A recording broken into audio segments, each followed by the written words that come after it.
ẹjọ́ ẹ jẹ́ ká dákẹ́ jẹ́. Ẹ bá mi pàtẹ́wọ́ fún Mrs. Atinúkẹ́ Fálẹ̀wọ̀, àwọn ló máa jẹ́ àwọn tó máa bá wa wo àwọn olùdíje. Ẹnì kejì ni Ọ̀gbẹ́ni Charles Akínọlá, ẹ̀yin dà o. Ẹ jẹ́ bá wa pàtẹ́wọ́ fún wọn. Ọ̀gbẹ́ni Charles Akínọlá. Ẹnì kẹta ni Mrs. Timi Fábùnmi, ẹ̀yin dà o. Mrs. Timi Fábùnmi. Ìyá wa Timi Fábùnmi, ẹ̀yin dà. Ẹ bá wa pàtẹ́wọ́ fún wọn. Bá wa wó wọn ní àtẹ́wọ́ tó ṣe dáadáa. Àtẹ́wọ́ tó gbóúnjẹ fẹ́gbẹ́ tó gba àwo bọ̀. Àwọn tí máa bá wa wo àwọn omidan yẹn nìyẹn. Bí nǹkan tí mo ń sọ òye yín. Àwọn omidan wa, àwọn ọmọ dáadáa, àwọn ọmọ tán. Ibi tó ọmọ parí sí ẹ máa rí bí láìpẹ́ yìí. Timi Fábùnmi, aṣègbórè yìí. Ẹ̀yin dà, ẹ̀yin gangan là ń retí. Ẹ jọ̀ọ́ tí àwọn omidan wa yẹn bá ti gbọ̀, ẹ jẹ́ kí á pọ́n wọlé káyẹ̀ wọn sí dáadáa. Torí pé tá a bá rí ọmọ tó nífẹ̀ẹ́ sí àṣà wa, dandan ni ká ṣe kóríyá fún wọn, ká gbé wọn lárugẹ. Ẹ̀bùn pàtàkì òun ni kéèyàn ní ọmọ tó nífẹ̀ẹ́ sí àṣà ìran bàbá àti ìyá ẹ̀. Bí nǹkan tí mo ń sọ òye yín, ta ló kù ń bẹ̀? Ta ló kù ń bẹ̀? Wọ́n náà ti pè wọ́n tán. So what we are doing now is we are welcoming the judges so they can have their seats, and we will continue by calling the contestants. Ẹ jọ̀ọ́ ẹ jẹ́ ká dákẹ́ díẹ̀. Ká lè gbọ́ nǹkan tá à ń sọ, ká jẹ́ so that nǹkan tá à ń ṣe náà ẹ lè rí. Please, let's keep it low. Thank you.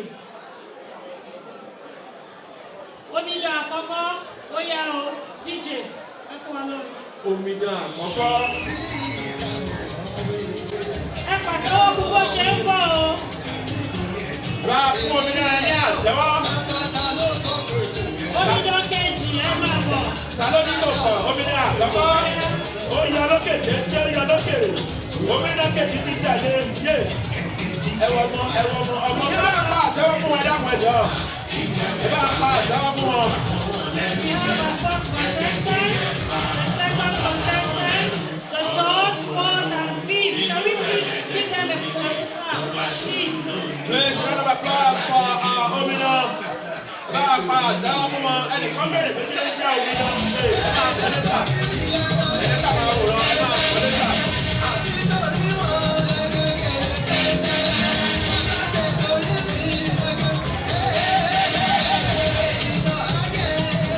Èmi náà wà lára àwọn omidan yẹn fún àtọ́kọ̀ tó bá lẹ́yìn sí i. Èmi ni omidan ọkùnrin. Àbí kò sí omidan ọkùnrin.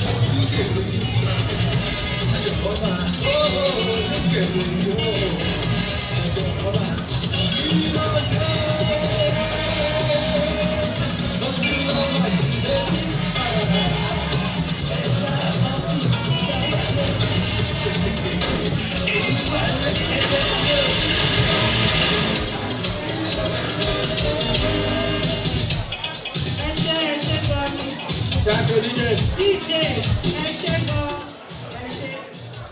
Ní báyìí, now we have our contestants. A ní àwọn ìbéèrè kọ̀ọ̀kan tá a máa bí wọ́n. We will ask them questions because we don't know their names, àwọn orúkọ wọn, and we want them to introduce themselves. So wọ́n á fi ara wọn, wọ́n á fi hàn wá. A máa bẹ̀rẹ̀ láti ọ̀dọ̀ Omidan kìíní. Ẹ jọ̀ọ́, kí lorúkọ yín? Ẹ káalẹ́ gbogbo ilé, orúkọ mi ni Nífẹ̀mí Ọlátúnbọ̀sún láti Iléṣà, ọmọ Osun State. Ẹ ṣé o, ẹ bá wa pàtó fún Omidan wa kejì, kí lorúkọ yín? Ẹ káalẹ́ o, orúkọ mi ni Abíọ́lá Ọláyẹmí láti Ọ̀tún Èkìtì. Ẹ ṣé gan ni Abíọ́lá Ọláyẹmí láti Ọ̀tún Èkìtì. Omidan kẹta, kí lorúkọ yín? Ẹ káalẹ́ gbogbo ilé, orúkọ mi ni Ẹniọlá Olùsà. Mo jẹ́ ọmọ bíbí ní ìpínlẹ̀ Oǹdó láti Àkókò. Ẹ ṣé gan ni. Omidan wa kẹrin, kí lorúkọ yín? Ẹ káalẹ́ gbogbo ilé, orúkọ mi ni Àyọ̀dé Bàdù láti ìpínlẹ̀ Ọ̀ṣun láti ìlú Iléṣà. láti ìlú Iléṣà ní Ọ̀ṣun. Bóyá Omidan wa karùn-ún kí lórúkọ yín?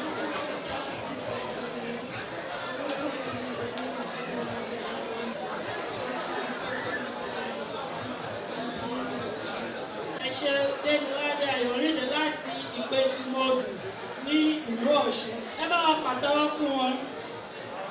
Ẹ pàtẹ́wọ́ fún wọn. Ṣé bó ṣe rẹwà yìí ó tàn sí yín lójú àbí? Àwa ní ìbéèrè kọ̀ọ̀kan tá a fẹ́ bí yín. A lè fẹ́ kẹ́ sọ ìtumọ̀ ẹ̀ fún wa. A máa bẹ̀rẹ̀ láti ọ̀dọ̀ Omidan Nífẹ̀mí. Tá a bá pe ọmọ ní Àjọkẹ́, kí ni ìtumọ̀ Àjọkẹ́?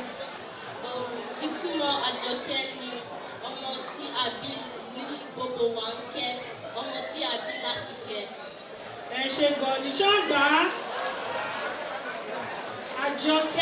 Àjọkẹ́ means a child that everyone cares for, everyone pampered. Thank you. Omidan Akeji, Omidan Abiola, kí ni ìtumọ̀ orúkọ Àbíkẹ́? Ìtumọ̀ orúkọ Àbíkẹ́ ni ọmọ tí a bí tí láti kẹ́, ọmọ tí ó bí fún ọ̀pọ̀. Ẹ ṣe gan ni ẹ pàtẹ́wọ́ fún ọ.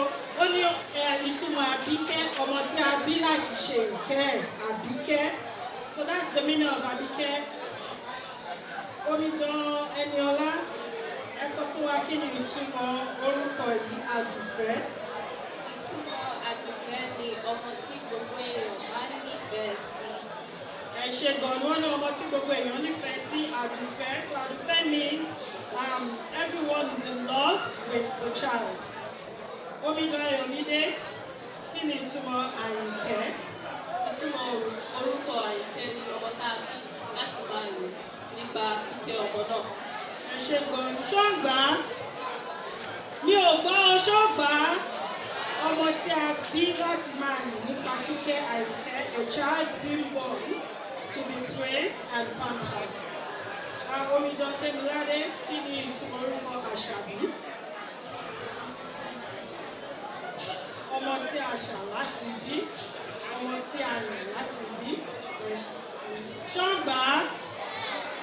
Ẹ ṣe gan ni DJ, ẹ bá wa fún wọn lórin.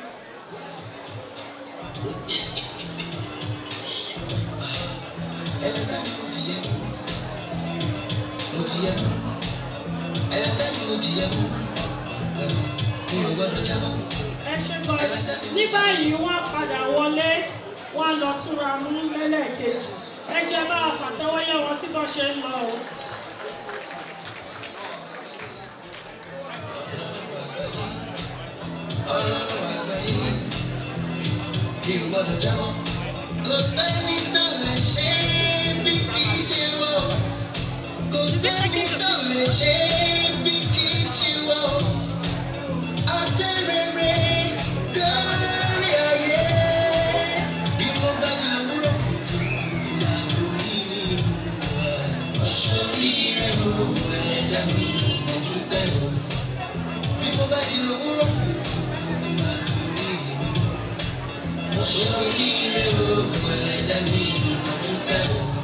Now we're welcoming back our Omidan. Over to you. Ẹ ṣe gan ni. Ní báyìí ẹ fẹ́ pé àwọn Omidan wọ́n padà wá. We want to call our contestants to come back to the stage. Ẹ jọ̀ọ́ náà ní apá àlàáfíà níbí yìí, wọ́n láriwo yín ti pọ̀ jù. Apá àlàáfíà ni wọ́n ní kẹ́ pé àtẹ́wọ́ yín la fẹ́ gbọ́.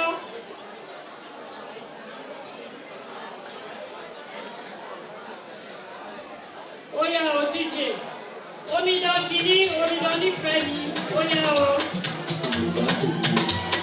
Ẹ bá wa yẹ wọn tí wọ́n ṣe ń bọ̀.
Bèbí mi ṣọ́kọ̀lọ̀ ẹ̀, kájọ máa rọ́ọ̀kì.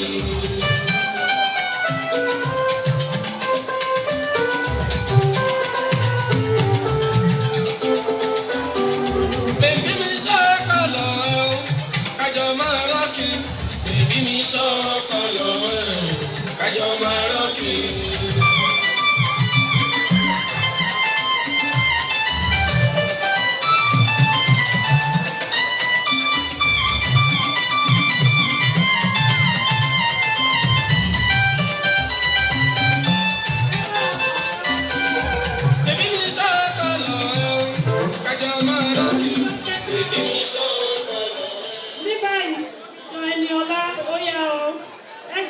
Pàtàkì fún wọn bá ṣe ń bọ̀.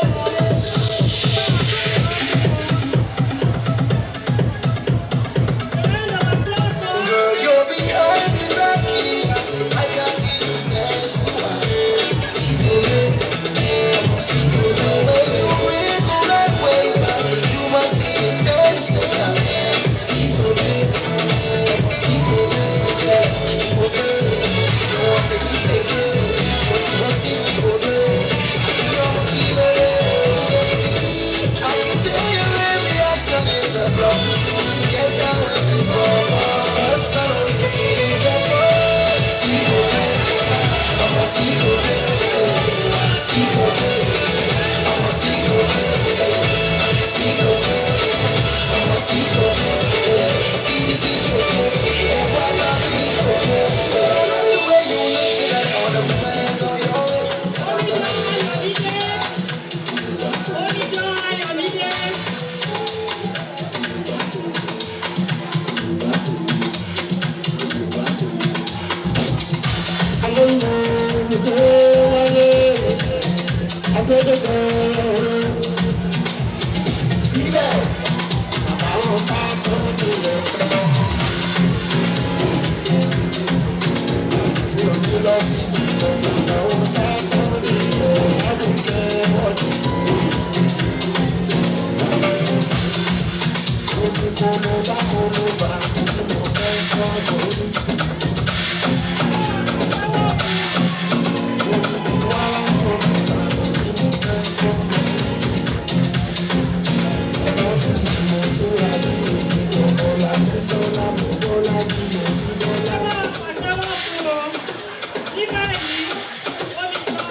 Let's all encourage them, please. A round of applause for all our contestants. Thank you. Table 34, mi ò gbọ́ ká pàtẹ́wọ́. Thank you. For their second appearance, we'll be asking them another question. And the reason why we're asking all those questions is for us to, get to know more about our language and also our culture. So the questions will also be in Yoruba, but I will try all my best to interpret in English. Thank you. Omidan Yoruba. ẹ jọ òdòdó kan wà wájú bí ẹ wá bá wa tọ́jú ẹ o. Omidan nífẹ̀ẹ́ mi parí òwe yìí. Ṣẹ́rù báyìí ni wọ́n mọ̀ òwe wọ́n mọ gbogbo ẹ̀. Parí òwe yìí bá mi na ọmọ mi. Ẹ bá mi na ọmọ mi kó dé inú ọmọ ọlọ́mọ. Kò dé inú ọlọ́mọ. Ẹ bá mi pàtẹ́wọ́ fún un. Wọ́n ní bá mi na ọmọ mi kò dé inú ọlọ́mọ tọ̀. Èmi ò mọ tí màá ṣe sọ̀yàn lóyìnbó o. Ṣùgbọ́n màá máa mọ̀ lọ́jọ́ iwájú. Omidan Bíọ́lá dárúkọ ìpínlẹ̀ mẹ́ta tí ó jẹ́ ilẹ̀ Yorùbá ní orílẹ̀-èdè Nàìjíríà. Mention 3 states in Nigeria. Ondo State, Oyo State, ìpínlẹ̀ Ọ̀ṣun, ìpínlẹ̀ Ọ̀yọ́, ìpínlẹ̀ Ondo State. Ẹ bá wa pàtẹ́wọ́ fún o. Ìpínlẹ̀ Ọ̀ṣun, ìpínlẹ̀ Ọ̀yọ́, ìpínlẹ̀ Èkó, bó ṣe ṣèkìtì náà ni ẹ ṣe. Omidan Bíọ́lá wọ́n ní parí òwe yìí. Ilé làá wò. Ká tó sọmọ lórúkọ. Ṣó gbà á? Mi ò àwọn tó àlápá bí mi ò bóyá wọ́n gbọ́. Ṣó gbà á? Ẹ ṣe gan ni wọ́n ní ilé làá wò ká tó sọmọ lórúkọ. We look at like our environment, see what is happening, and sometimes with that, has an influence on what we name the new child. Mi ò mọ̀ bóyá mo sọ dáadáa, kò ẹ bá mi gbà bẹ́ẹ̀. Omidan Ayọ̀mídé. Mo mọ̀ pé tí mo bá sọ pé kí n béèrè ìbéèrè yìí lọ́wọ́ wa, àwọn kọ̀ọ̀kan máa wà nínú wa tí wọn ò ní gbà á. Ṣùgbọ́n Ayọ̀mídé fẹ́ fi yé wa wípé òun mọ bó ṣe ń lọ nílẹ̀ Yorùbá. Kí ni 270 ní Yorùbá? Àádọ́rin lérúgba. Ó ní àádọ́rin lé rúgba. Ṣó gbà á? Ṣó gbà á? Ẹ jọ̀ọ́ sà, ọ̀nkú ẹ̀jọ̀ ẹ wá. Bẹ́ẹ̀ ẹ jọ̀ọ́ wá bá wa sọ 270 yẹn Yorùbá.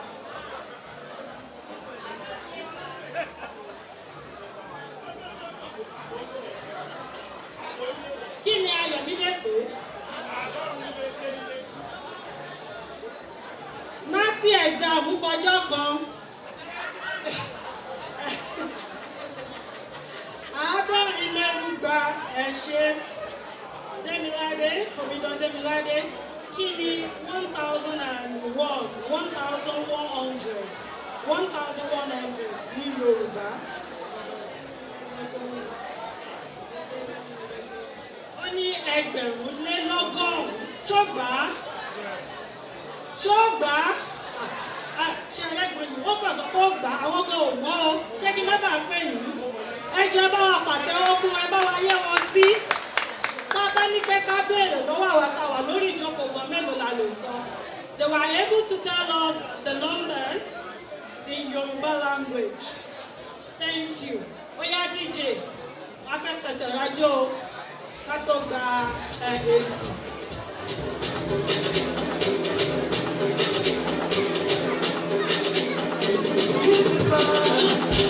You know I like you so.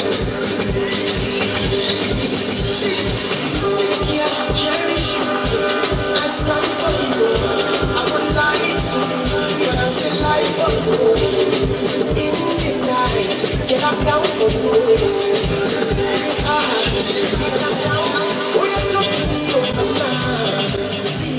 My love is so many that you, baby. Oh, yes, I can find you so good. Oh, yes, I can find you so good. If I can choose, girl, I choose you. If I can lose, girl, I want to lose you. They say that I'm good, girl,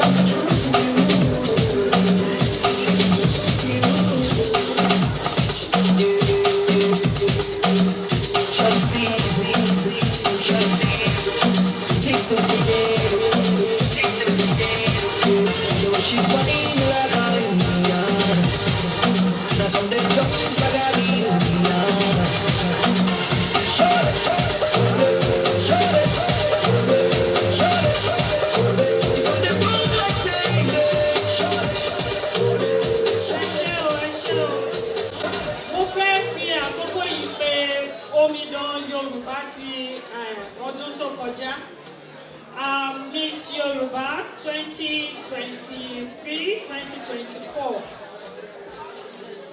Ẹni yìí Olúṣà, ẹ bá wa pàtẹ́wọ́ fún o.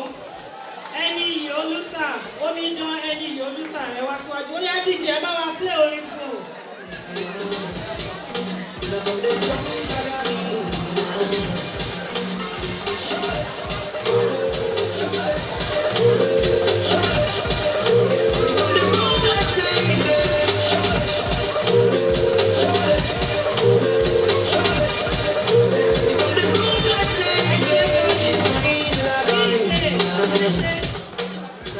Ní ṣókí, ẹ sọ fún wa, how does it feel being the Omidan Yoruba 2023-2024? So, to be Omidan from the last year till now, it's been really wonderful and beautiful because I got to have the feeling that I've been able to represent my culture in such a diverse country, and I take pride in that, and I'm really proud and beautiful of these girls that they are able to come up front and say, yes, I'm a Yoruba girl, and we give them thanks and God bless them. Ẹ jẹ́ bá wa pàtẹ́wọ́ fún un. Mi ò mà gbọ́ pé ń pàtẹ́wọ́. Ẹ ṣe gan ni.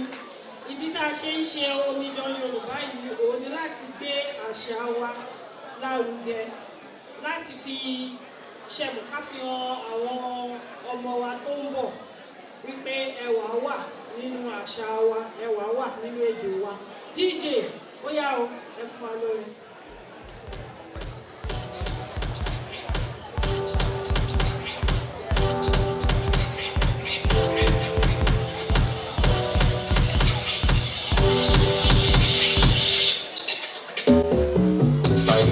Cali, zeros, no traffic.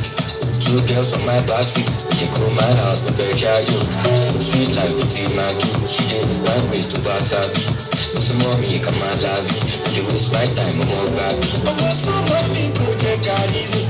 I'ma pay life is easy. For your own case, me easy. You fuck, I'm a zero easy. Buy me for you like a giddy. Fashion over, I'm a giddy. Cause I'm in close with you, I'm dizzy, dizzy, dizzy. Blow my trumpet. Oh, long,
The results are out, and I would appreciate if we can all keep it down as we announce the winners. Everyone is a winner, but in this case we have to choose someone. And For this Omidan segment, we want to say thank you to Sex Fashion. Can we please give them a round of applause? They really contributed to this segment, and we also appreciate Pete Lauren Consulting. Thank you, God bless you. For the 5th position, drum. For the 5th position,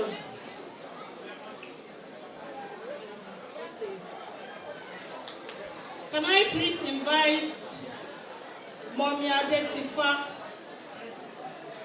to come present the gift for the 5th position? For the 5th position, we have Demilade Ayoride. Do we have a photographer standby? Yeah. DJ, yeah. Pàtẹ́wọ́ fún o.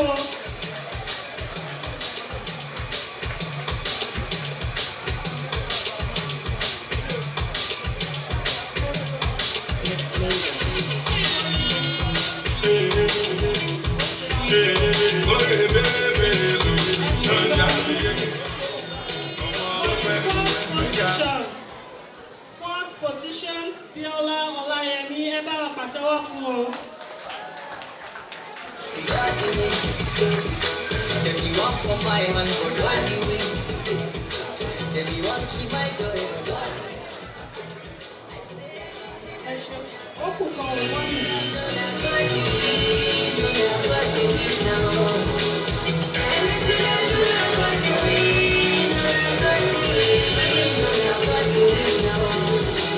I don't change my name to God you win. I don't more, I don't mind. Third position, Nífẹ̀mí Ọlátúbọ̀sún. Ẹ bá wa pàtẹ́wọ́ fún o.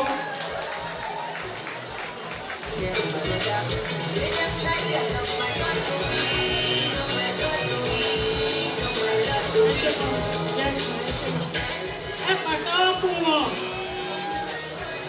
Ẹ ṣe gbọ́dọ̀.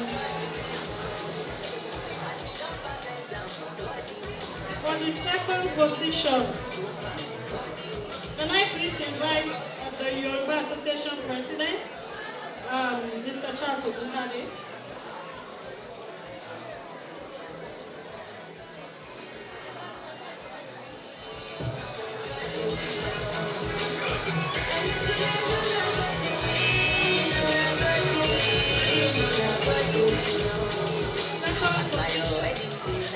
Omidan Yoruba. Ẹ bá wa pàtẹ́wọ́ fún un.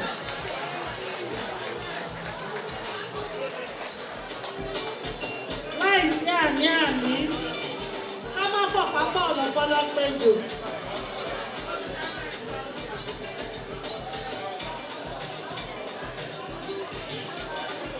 Mo fẹ́ kí àwọn bàbá wa Dr. Korede Ayeni kán wá darapọ̀ mọ́ ààrẹ ti Victoria ní orí òkè bí láti fún 1st position ní award.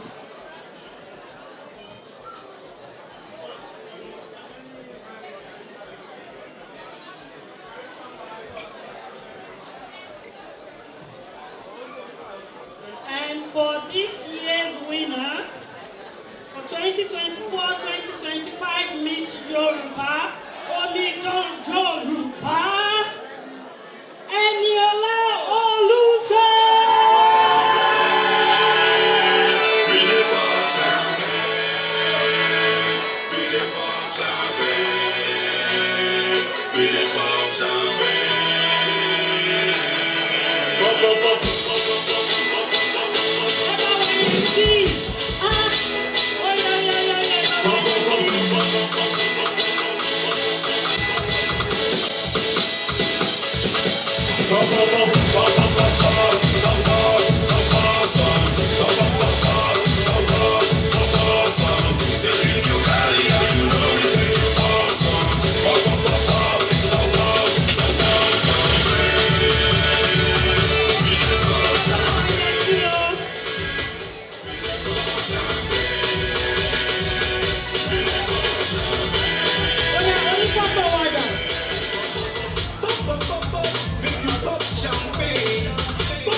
gets down. It's time to show the beautiful people how it gets down. Ijoya, Ijoya, Awaka Ijoya, Ijoya, Awala Nijo, Awala Ni flow. Lyrics story come, lyrics story come, Lori come, Ijo Lori come, Shola Lori come, Lori come, Lori come, Ijo Lori come, Ijoya, Ijoya, Ijoya, Awala Ijoya, Ijoya, Ijoya, Ijoya, Awala Ijoya. Open the fire, go slow. Everybody come, they holla. Ijoya,